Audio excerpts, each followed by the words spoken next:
Brain stroke ਦਾ ਮਤਲਬ ਹੈ ਕਿ ਬ੍ਰੇਨ 'ਚ ਖੂਨ ਦੀ ਕਮੀ ਹੋ ਜਾਣਾ ਕਿਸੇ ਇੱਕ ਏਰੀਆ ਵਿੱਚ, ਜਿਹਦੇ ਕਰਕੇ ਉਹ ਏਰੀਆ ਜਾਂ ਉਹ ਭਾਗ ਦਾ ਖਰਾਬ ਹੋ ਜਾਣਾ। ਇਹ ਬ੍ਰੇਨ ਸਟ੍ਰੋਕ ਦੋ ਤਰ੍ਹਾਂ ਦਾ ਹੋ ਸਕਦਾ ਹੈ ਕਿ ਇੱਕ ਕਾਰਨ ਹੁੰਦਾ ਹੈ ਕਿ ਕਿਉਂਕਿ ਬ੍ਰੇਨ ਦੀ ਬਲੱਡ ਸਪਲਾਈ ਵਿੱਚ ਕਿਤੇ ਨਾ ਕਿਤੇ ਕਲੌਟ ਆ ਜਾਣਾ, ਜਿਸ ਕਰਕੇ ਉਹ ਏਰੀਆ ਦੀ ਸਪਲਾਈ ਬੰਦ ਹੋਣ ਕਰਕੇ ਸਟ੍ਰੋਕ ਆ ਜਾਣਾ। ਦੂਸਰਾ ਕਾਰਨ ਇਹ ਹੁੰਦਾ ਹੈ ਕਿ ਉਸ ਏਰੀਆ ਦੀ ਬਲੱਡ ਸਪਲਾਈ ਵਿੱਚ ਬਲੱਡ ਨਾੜੀ ਦਾ ਫਟ ਜਾਣਾ, ਜਿਸ ਦੇ ਕਰਕੇ ਬ੍ਰੇਨ ਦੀ ਸਪਲਾਈ ਘੱਟ ਹੋਣ ਕਰਕੇ ਉਹ ਏਰੀਆ ਖਰਾਬ ਹੋ ਜਾਂਦਾ ਹੈ। ਸੋ ਜਾਂ ਤਾਂ ਕਲੌਟ ਫਸ ਸਕਦਾ ਹੈ ਜਾਂ ਫਿਰ ਨਾੜੀ ਦਾ ਫਟ ਜਾਣਾ। ਸੋ ਜੇ ਕਲੌਟ ਹੁੰਦਾ ਤਾਂ ਅਸੀਂ ਉਸਨੂੰ ਇਨਫਾਰਕਟ ਕਹਿ ਦਿੰਦੇ ਹਾਂ, ਜੇ ਨਾੜੀ ਫਟ ਜਾਂਦੀ ਹੈ ਤਾਂ ਉਸਨੂੰ ਹੈਮਰੇਜ ਕਿਹਾ ਜਾਂਦਾ ਹੈ। ਸੋ ਬ੍ਰੇਨ ਸਟ੍ਰੋਕ ਦੋ ਪਾਰਟਸ ਵਿੱਚ ਡਿਵਾਈਡ ਹੁੰਦਾ ਹੈ। ਬ੍ਰੇਨ ਸਟ੍ਰੋਕ ਜਿਸ ਵਿੱਚ ਇਨਫਾਰਕਟ ਹੋ ਸਕਦਾ ਹੈ, ਕਲੌਟ ਹੋ ਜਾਣਾ, ਜਾਂ ਬ੍ਰੇਨ ਹੈਮਰੇਜ ਜਿਸ ਵਿੱਚ ਨਾੜੀ ਦਾ ਫਟ ਜਾਣਾ। ਦੋਨਾਂ ਚੀਜ਼ਾਂ ਵਿੱਚ ਹੀ ਅਧਰੰਗ ਦਾ ਅਟੈਕ, ਜਿਸ ਨੂੰ ਅਸੀਂ ਕਹਿੰਦੇ ਹਾਂ, ਕਾਮਨ ਹੈ। ਦੋਨਾਂ ਚੀਜ਼ਾਂ ਨੂੰ ਹੀ ਬ੍ਰੇਨ ਸਟ੍ਰੋਕ ਕੰਬਾਈਨਡਲੀ ਕਿਹਾ ਜਾਂਦਾ ਹੈ, ਪਰ ਅਕਸਰ ਲੋਕੀ ਬ੍ਰੇਨ ਦੇ ਕਲੌਟ ਨੂੰ ਬ੍ਰੇਨ ਸਟ੍ਰੋਕ ਨਾਲ ਕਨਫਿਊਜ਼ ਕਰਦੇ ਹਨ। ਬ੍ਰੇਨ ਸਟ੍ਰੋਕ ਦੇ ਕਾਫੀ ਸਾਰੇ ਕਾਰਨ ਹੋ ਸਕਦੇ ਹਨ, ਸਟਾਰਟਿੰਗ ਫਰੋਮ ਕਿ ਜੇ ਤੁਹਾਨੂੰ ਸ਼ੂਗਰ ਹੈ ਤਾਂ ਜਾਂ ਡਾਇਬੀਟੀਜ਼ ਹੈ ਤਾਂ ਉਸਦਾ ਕੰਟਰੋਲ ਹੋਣਾ ਬਹੁਤ ਜ਼ਰੂਰੀ ਹੈ, ਕਿਉਂਕਿ ਕਾਮਨ ਰਿਸਕ ਫੈਕਟਰ ਹੈ ਬ੍ਰੇਨ ਸਟ੍ਰੋਕ ਨੂੰ। ਦੂਸਰਾ ਕਾਮਨ ਰਿਸਕ ਫੈਕਟਰ ਹੈ ਬੀਪੀ ਹੋਣਾ ਜਾਂ ਬੀਪੀ ਦਾ ਵੱਧ ਜਾਣਾ। ਸੋ ਜਦੋਂ ਬੀਪੀ ਬਹੁਤ ਜ਼ਿਆਦਾ ਵੱਧ ਜਾਂਦਾ ਹੈ ਤਾਂ ਨਾੜੀਆਂ ਵਿੱਚ ਖੂਨ ਦਾ ਬਹਾਵ ਤੇਜ਼ ਹੋਣ ਕਰਕੇ ਨਾੜੀ ਫਟ ਵੀ ਸਕਦੀ ਹੈ, ਜਾਂ ਨਾੜੀ ਜਿਹੜਾ ਕੋਈ ਕਲੌਟ ਹੈ ਉਹ ਉੱਪਰ ਜਾ ਕੇ ਬ੍ਰੇਨ ਵਿੱਚ ਕਿਤੇ ਫਸ ਸਕਦਾ ਹੈ, ਜਿਸ ਦੇ ਕਰਕੇ ਫਿਰ ਤੋਂ ਬ੍ਰੇਨ ਸਟ੍ਰੋਕ ਹੋ ਸਕਦਾ ਹੈ। ਸੋ ਬੀਪੀ, ਸ਼ੂਗਰ ਬਹੁਤ ਕਾਮਨ ਰਿਸਕ ਫੈਕਟਰਸ ਨੇ ਬ੍ਰੇਨ ਸਟ੍ਰੋਕ ਦੇ ਹੋਣਗੇ। ਥਰਡ ਕਾਮਨ ਜਿਹੜਾ ਹੈਗਾ ਸਮੋਕਿੰਗ ਜਾਂ ਫਿਰ ਐਲਕੋਹਲ ਦੀ ਇਨਟੇਕ ਹੋਣਾ। ਫੋਰਥ ਕਾਮਨ ਹੈ ਆਪਣੇ ਕੋਲੇਸਟ੍ਰੋਲ ਦਾ ਬਹੁਤ ਜ਼ਿਆਦਾ ਵੱਧ ਜਾਣਾ, ਜਾਂ ਮੋਟਾਪਾ ਹੋ ਜਾਣਾ, ਓਬੇਸਿਟੀ ਹੋ ਜਾਣਾ। ਸੋ ਬਹੁਤ ਜ਼ਰੂਰੀ ਹੈ ਕਿ ਕੋਲੇਸਟ੍ਰੋਲ ਦਾ ਕੰਟਰੋਲ ਵਿੱਚ ਰਹਿਣਾ, ਕਿਉਂਕਿ ਕੋਲੇਸਟ੍ਰੋਲ ਦੇ ਵਧਣ ਕਰਕੇ ਬ੍ਰੇਨ ਦੇ ਕਲੌਟਸ ਵੱਧ ਸਕਦੇ ਹਨ। ਸੋ ਇਹ ਕੁਝ ਕਾਮਨ ਰਿਸਕ ਫੈਕਟਰਸ ਨੇ ਜਿਨ੍ਹਾਂ ਕਰਕੇ ਸਟ੍ਰੋਕ ਹੋ ਸਕਦਾ ਹੈ। ਤਾਂ ਸਟ੍ਰੋਕ ਬੇਸਿਕਲੀ ਕਿਸੇ ਵੀ ਉਮਰ ਤੇ ਅੱਜਕੱਲ ਕਿਸੇ ਵੀ ਉਮਰ 'ਚ ਕਿਸੇ ਵੀ ਮੇਲ ਜਾਂ ਫੀਮੇਲ ਕਿਸੇ ਨੂੰ ਵੀ ਹੋ ਸਕਦਾ ਹੈ। ਬੀ ਫਾਸਟ ਦਾ ਮਤਲਬ ਹੈ ਕਿ it's a English word. B ਤੋਂ ਬੈਲੈਂਸ, ਈ ਤੋਂ ਆਈ ਪ੍ਰੋਬਲਮਸ, ਫਾਸਟ ਐਫ ਤੋਂ ਫੇਸ, ਏ ਤੋਂ ਆਰਮ, ਐਸ ਤੋਂ ਸਪੀਚ ਤੇ ਟੀ ਤੋਂ time. So B fast divide ਕਰਕੇ ਅਸੀਂ ਇਹ ਦੱਸਦੇ ਹਾਂ ਕਿ ਸਟ੍ਰੋਕ ਦੇ ਸਿੰਪਟਮਸ ਕੀ ਹੋ ਸਕਦਾ ਹੈ। ਸੋ ਸਟਾਰਟਿੰਗ ਫਰੋਮ ਬੀ, ਬੈਲੈਂਸ ਦਾ ਖਰਾਬ ਹੋ ਜਾਣਾ। ਇਹਦਾ ਮਤਲਬ ਹੈ ਕਿ ਸਡਨਲੀ ਇੱਕਦਮ ਬੈਠੇ ਜਾਂ ਕੋਈ ਕੰਮ ਕਰਦੇ ਤੁਹਾਨੂੰ ਇਦਾਂ ਫੀਲ ਹੋਵੇ ਕਿ ਤੁਹਾਡਾ ਬੈਲੈਂਸ ਨਹੀਂ ਬਣ ਰਿਹਾ, ਚੱਲਣ 'ਚ ਦਿੱਕਤ ਆ ਰਹੀ ਹੈ, ਜਾਂ ਤੁਸੀਂ ਕਿਸੇ ਇੱਕ ਪਾਸੇ ਡਾਇਵਰਟ ਕਰ ਰਹੇ ਹੋ, ਤਾਂ ਤੁਹਾਨੂੰ ਸਟ੍ਰੋਕ ਹੋਣ ਦੇ ਚਾਂਸਸ ਹੋ ਸਕਦੇ ਹਨ। ਸੈਕਿੰਡ, ਈ ਦਾ ਮਤਲਬ ਹੈ ਆਈ ਪ੍ਰੋਬਲਮ। ਆਈ ਪ੍ਰੋਬਲਮ ਜਾਂ ਤਾਂ ਇੱਕ ਪਾਸੇ ਦੀ ਅੱਖ ਦਾ ਦਿਖਣਾ ਘੱਟ ਹੋ ਜਾਣਾ, ਵਿਜ਼ਨ ਖਰਾਬ ਹੋ ਜਾਣਾ, ਇਹ ਵਿਜ਼ਨ ਕੰਪਲੀਟਲੀ ਖਤਮ ਹੋ ਜਾਣਾ, ਜਾਂ ਇਹ ਕਹਿ ਲਓ ਕਿ ਧੁੰਦਲਾ ਦਿਖਣਾ, ਇਹ ਵੀ ਸਟ੍ਰੋਕ ਦਾ ਇੱਕ ਸਿੰਪਟਮ ਹੋ ਸਕਦਾ ਹੈ। ਥਰਡ, ਫਾਸਟ ਵਿੱਚ ਸਭ ਤੋਂ ਪਹਿਲਾਂ ਫੇਸ ਤੇ ਕੀ ਸਿੰਪਟਮਸ ਆ ਸਕਦੇ ਹਨ। ਫੇਸ ਤੇ ਇੱਕ ਪਾਸੇ ਟੇਢਾ ਹੋ ਜਾਣਾ, ਇੱਕ ਪਾਸੇ ਇਥੋਂ ਥੁੱਕਦਾ ਨਿਕਲਣਾ, ਜਾਂ ਅੱਖ ਬੰਦ ਨਾ ਹੋ ਪਾਣਾ।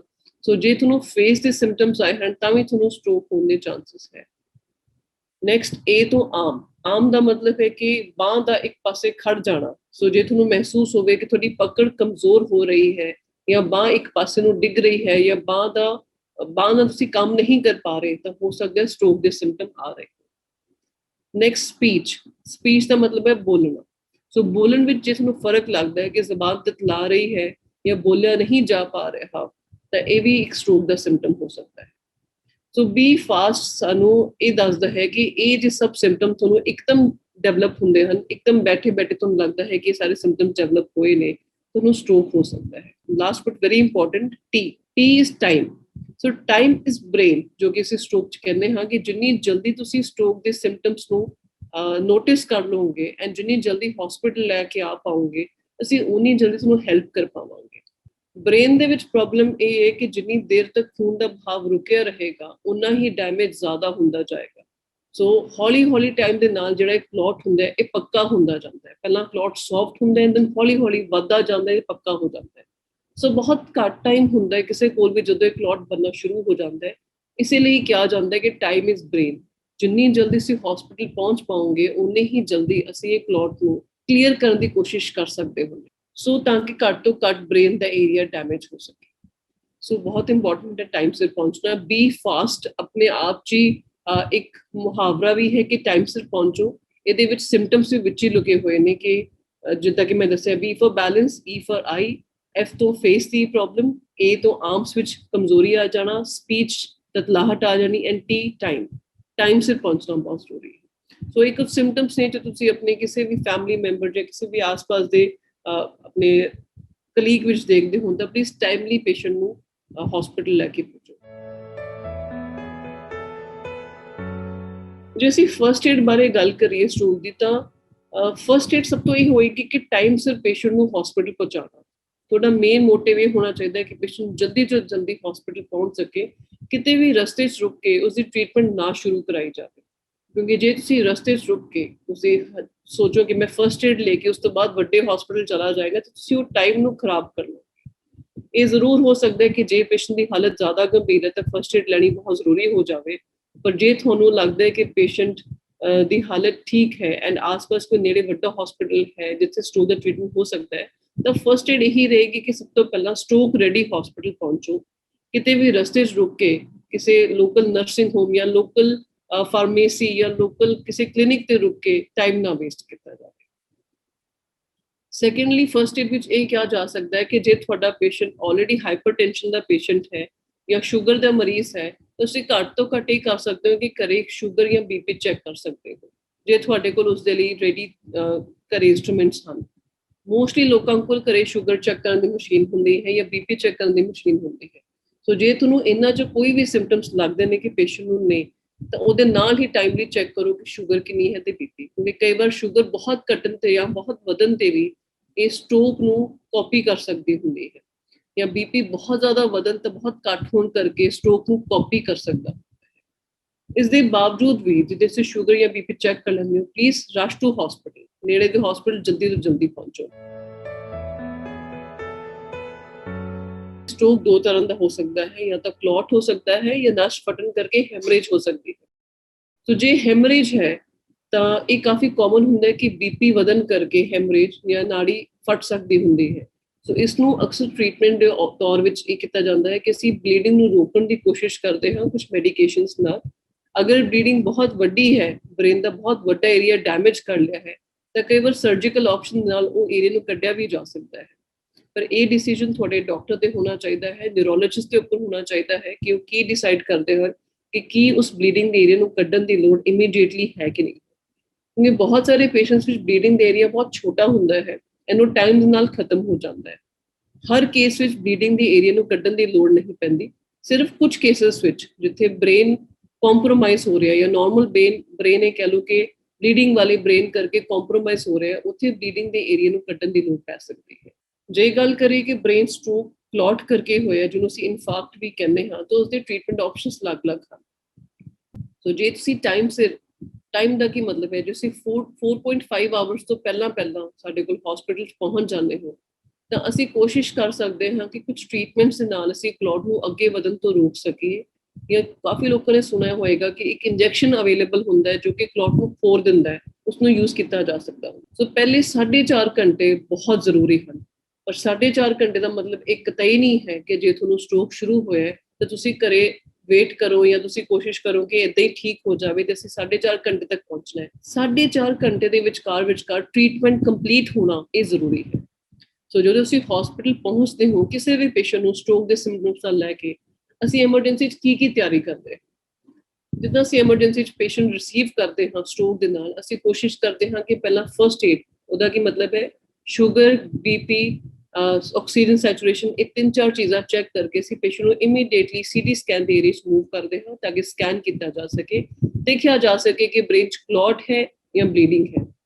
ਜਦੋਂ ਇਹ ਤੈਅ ਹੋ ਜਾਂਦਾ ਹੈ ਕਿ ਕਲੌਟ ਹੈ ਤਾਂ ਇਮੀਡੀਏਟਲੀ ਨਾਲ ਦੀ ਨਾਲ ਇਹ ਟੈਸਟ ਕੀਤਾ ਜਾਂਦਾ ਹੈ ਕਿ ਬ੍ਰੇਨ ਦੀ ਕਿਹੜੀ ਨਾੜੀ ਕਿੰਨੇ % ਡੈਮੇਜ ਹੋ ਚੁੱਕੀ ਹੈ ਜਾਂ ਕਲੌਟ ਕਿੰਨੇ % ਅੱਗੇ ਤੱਕ ਪਹੁੰਚ ਚੁੱਕਿਆ ਹੈ। ਡਿਪੈਂਡਿੰਗ ਔਨ ਇਹ ਸਕੈਨਸ ਤੇ ਅਸੀਂ ਇਹ ਡਿਸਾਈਡ ਕਰਦੇ ਹਾਂ ਕਿ ਤੁਹਾਨੂੰ ਕਿੱਦਾਂ ਦੀ ਟ੍ਰੀਟਮੈਂਟ ਆਪਸ਼ਨਸ ਅਸੀਂ ਪ੍ਰੋਵਾਈਡ ਕਰ ਸਕਦੇ ਹਾਂ। ਕੀ ਉਹ ਇੰਜੈਕਸ਼ਨ ਤੁਹਾਡੇ ਲਈ ਹੈਲਪਫੁਲ ਹੋਵੇਗਾ ਜਾਂ ਨਹੀਂ, ਇੱਕ ਸਕੈਨ ਦੱਸ ਸਕਦਾ ਹੁੰਦਾ ਜਾਂ ਤੁਹਾਡੇ ਨਿਊਰੋਲੋਜਿਸਟ ਤੁਹਾਡੇ ਲਈ ਡਿਸਾਈਡ ਕਰ ਸਕਦੇ ਹੁੰਦੇ। ਇਸ ਤੋਂ ਇਲਾਵਾ ਇੱਕ ਲੇਟੈਸਟ ਆਪਸ਼ਨ ਜੋ ਸਾਡੇ ਕੋਲ ਅੱਜ ਕੱਲ੍ਹ ਹੈ, ਨਿਊਰੋ ਇੰਟਰਵੈਂਸ਼ਨ। ਨਿਊਰੋ ਇੰਟਰਵੈਂਸ਼ਨ ਦਾ ਇਹ ਮਤਲਬ ਹੈ ਕਿ ਜੇਕਰ ਕਲੌਟ ਨੂੰ 4.5 ਘੰਟੇ ਤੋਂ ਉੱਪਰ ਹੋ ਗਏ ਹਨ ਜਾਂ ਕਲੌਟ ਪੱਕਾ ਹੁੰਦਾ ਜਾ ਰਿਹਾ ਹੈ ਜਾਂ ਸਾਨੂੰ ਲੱਗ ਰਿਹਾ ਕਿ ਕਲੌਟ ਸਾਡੀ ਮੇਨ ਕਿਸੇ ਬਲੱਡ ਦੀ ਨਾੜੀ ਵਿੱਚ ਰੁਕਿਆ ਹੋਇਆ ਹੈ ਜਿਹਨੂੰ ਕਿ ਕੱਢ ਕੇ ਅਸੀਂ ਉਹ ਏਰੀਆ ਨੂੰ ਬਚਾ ਸਕਦੇ ਹਾਂ, ਤਾਂ ਕੁਝ ਇਦਾਂ ਦੀਆਂ ਆਪਸ਼ਨਸ ਅਵੇਲੇਬਲ ਨੇ ਕਿ ਅਸੀਂ ਉਸ ਕਲੌਟ ਨੂੰ ਕੱਢ ਕੇ ਲੈ ਕੇ ਆ ਸਕਦੇ ਹਾਂ ਕੁਝ ਸਟੈਂਟਸ ਦੇ ਥਰੂ। ਇਹ ਸਪੈਸ਼ਲਾਈਜੇਸ਼ਨ ਨਿਊਰੋ ਇੰਟਰਵੈਂਸ਼ਨਿਸਟ ਕਰਦੇ ਹਨ ਐਂਡ ਬਹੁਤ ਜ਼ਰੂਰੀ ਹੈ ਕਿ ਇਹ ਵੀ ਟਾਈਮ ਸਿਰ ਹੋ ਪਾਵੇ। ਜਿੰਨੀ ਜਲਦੀ ਅਸੀਂ ਕਲੌਟ ਨੂੰ ਲੈ ਕੇ ਆ ਪਾਵਾਂਗੇ ਉਨਾ ਹੀ ਅਸੀਂ ਬ੍ਰੇਨ ਸੇਵ ਕਰ ਸਕਾਂਗੇ।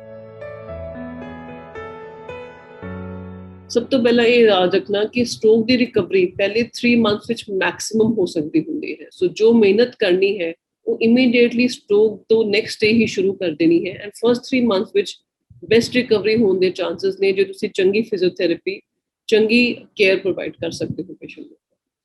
ਸੋ ਇਹ ਦੇਖਿਆ ਗਿਆ ਹੈ ਕਿ ਫਿਜ਼ੀਓਥੈਰੇਪੀ ਜਿਸ ਵਿੱਚ ਅਸੀਂ ਪੇਸ਼ੈਂਟ ਦੇ ਅਧਰੰਗ ਦੇ ਅਟੈਕ ਇੱਕ ਸਾਈਡ ਤੇ ਜਿਹੜੀ ਵੀਕਨੈਸ ਹੈ ਉਸਨੂੰ ਮੂਵ ਕਰਾ ਕੇ, ਉਸੇ ਐਕਸੈਸ ਕਰਾ ਕੇ ਉਸਨੂੰ ਕੋਸ਼ਿਸ਼ ਕਰਦੇ ਹਾਂ ਵਾਪਸ ਲਿਆਉਣ ਦੀ, ਉਸ ਤਾਕਤ ਵਾਪਸ ਲਿਆਉਣ ਦੀ, ਇੱਕ ਬਹੁਤ ਹੀ ਇੰਪੋਰਟੈਂਟ ਪਾਰਟ ਪਲੇ ਕਰਦੀ ਹੈ ਰਿਹੈਬਿਲਿਟੇਸ਼ਨ ਵਿੱਚ। ਸਪੀਚ ਥੈਰੇਪੀ ਬਹੁਤ ਲੋਕਾਂ ਲਈ ਹੈਲਪ ਕਰਦੀ ਹੈ ਜਿਨ੍ਹਾਂ ਦੀ ਸਪੀਚ ਤਤਲਾਹਟ ਆ ਜਾਂਦੀ ਹੈ, ਸਪੀਚ ਕੰਪਲੀਟਲੀ ਚਲੀ ਜਾਂਦੀ ਹੈ ਸਟ੍ਰੋਕ ਦੇ ਪੇਸ਼ੈਂਟਸ ਵਿੱਚ। ਸੋ ਪਹਿਲੇ 3 ਮੰਥਸ ਵਿੱਚ ਇਹ ਕੋਸ਼ਿਸ਼ ਕਰਨੀ ਹੈ ਕਿ ਫਿਜ਼ੀਓਥੈਰੇਪੀ, ਸਪੀਚ ਥੈਰੇਪੀ ਬਹੁਤ ਜ਼ਰੂਰੀ ਤੇ ਰੈਗੂਲਰ ਰਹੇ ਪੇਸ਼ੈਂਟਸ ਲਈ। ਹਾਲਾਂਕਿ ਕੁਝ ਪੇਸ਼ੈਂਟਸ 1 ਈਅਰ ਤੱਕ, ਪੂਰੇ 1 ਸਾਲ ਤੱਕ ਵੀ ਬਹੁਤ ਅੱਛਾ ਰਿਸਪੌਂਸ ਦਿਖਾਉਂਦੇ ਨੇ, ਪਰ ਪਹਿਲੇ 3 ਮਹੀਨੇ ਤੋਂ ਲੈ ਕੇ ਬਹੁਤ ਅੱਛਾ ਰਿਸਪੌਂਸ ਆਉਣਾ ਜ਼ਰੂਰੀ ਹੈ। ਸੋ ਇਹ ਜਿਹੜੀ ਲਗਾਤਾਰ ਕੋਸ਼ਿਸ਼ ਹੈ ਇਹ ਸਟ੍ਰੋਕ ਹੋਣ ਤੋਂ ਨੈਕਸਟ ਡੇ ਸ਼ੁਰੂ ਤੋਂ ਲੈ ਕੇ ਨੈਕਸਟ ਪੂਰੀ ਦੇਰ ਤੱਕ, ਜਦ ਤੱਕ ਰਿਕਵਰੀ ਪੂਰੀ ਨਹੀਂ ਹੋ ਜਾਂਦੀ, ਕਰਨੀ ਚਾਹੀਦੀ। ਇਹ ਵੀ ਜ਼ਰੂਰੀ ਹੈ ਕਿ ਪੇਸ਼ੈਂਟ ਜੋ ਸਟ੍ਰੋਕ ਦਾ ਹੈ ਜਦੋਂ ਉਹ ਆਪਣੀ ਬਿਮਾਰੀ ਬਾਰੇ ਸਮਝਣ ਦੇ ਬਰਾਬਰ ਹੋ ਜਾਂਦੇ ਨੇ ਕਿ ਮੈਨੂੰ ਅਧਰੰਗ ਦਾ ਅਟੈਕ ਹੋਇਆ, ਕਾਫੀ ਪੇਸ਼ੈਂਟ ਦੇ ਕਹਿ ਲਓ ਕਿ ਮੈਂਟਲੀ ਥੋੜੇ ਜਿਹੇ ਲੋ ਜ਼ਰੂਰ ਫੀਲ ਕਰਦੇ ਹਨ, ਇੱਕ ਤਰ੍ਹਾਂ ਅਪਾਹਿਜ ਫੀਲ ਕਰਨ ਦੀ ਸੰਭਾਵਨਾ ਹੋ ਸਕਦੀ ਹੈ। ਸੋ ਕੁਝ ਪੇਸ਼ੈਂਟਸ ਜਦੋਂ ਹੋਸ਼ ਚੰਗੀ ਤਰ੍ਹਾਂ ਆ ਜਾਂਦੇ ਹਨ ਤਾਂ ਅਸੀਂ ਫੈਮਿਲੀ ਮੈਂਬਰਸ ਨੂੰ ਸਮਝਾਉਂਦੇ ਹਾਂ ਕਿ ਜੇ ਤੁਹਾਨੂੰ ਕਦੇ ਵੀ ਲੱਗੇ ਕਿ ਪੇਸ਼ੈਂਟ ਥੋੜਾ ਅੱਗੇ ਨਾਲੋਂ ਉਦਾਸ ਰਹਿ ਰਿਹਾ ਹੈ ਜਾਂ ਨੀਂਦ ਆਉਣ 'ਚ ਪ੍ਰੋਬਲਮ ਆ ਰਹੀ ਹੈ ਜਾਂ ਅਕਸਰ ਇਮੋਸ਼ਨਸ ਦੇ ਆਊਟਬਰਸਟ ਹੋ ਰਹੇ ਨੇ ਕਿ ਜ਼ਿਆਦਾ ਰੋਂਦੇ ਨੇ ਜਾਂ ਬਹੁਤ ਜ਼ਿਆਦਾ ਚੁੱਪ ਰਹਿੰਦੇ ਨੇ, ਤਾਂ ਪਲੀਜ਼ ਆਪਣੇ ਡਾਕਟਰ ਨੂੰ ਇਸ ਚੀਜ਼ ਬਾਰੇ ਜ਼ਰੂਰ ਦੱਸੋ, ਕਿਉਂਕਿ ਮੈਂਟਲ ਹੈਲਥ ਉਸ ਟਾਈਮ ਤੇ ਕੰਟਰੋਲ ਕਰਨੀ ਇਕੁਅਲੀ ਇੰਪੋਰਟੈਂਟ ਹੈ। ਜੇ patient the will power strong ਰਹੇਗੀ ਕਿ ਮੈਂ ਠੀਕ ਹੋਣਾ ਹੈ ਜਾਂ ਮੈਂ ਖੁਸ਼ ਰਹਿਣਾ ਹੈ ਜਾਂ ਮੈਂ ਜਲਦੀ ਠੀਕ ਹੋ ਜਾਣਾ ਹੈ, ਤਾਂ ਉਨੀ ਹੀ ਫਿਜ਼ੀਓਥੈਰੇਪਿਸਟ ਉਹ ਚੰਗੀ ਤਰ੍ਹਾਂ ਕਰ ਪਾਉਣਗੇ, ਚੰਗੀ ਤਰ੍ਹਾਂ ਜਲਦੀ ਤੋਂ ਜਲਦੀ ਠੀਕ ਹੋ ਪਾਉਣਗੇ। So mental health plus physical health both, ਇਹ ਦੋਨਾਂ ਦੀ ਕੇਅਰ ਹੋਣੀ ਸਟ੍ਰੋਕ ਦੇ ਪੇਸ਼ੈਂਟ ਵਿੱਚ ਜ਼ਰੂਰੀ ਹੈ ਆਫਟਰ ਸਟ੍ਰੋਕ।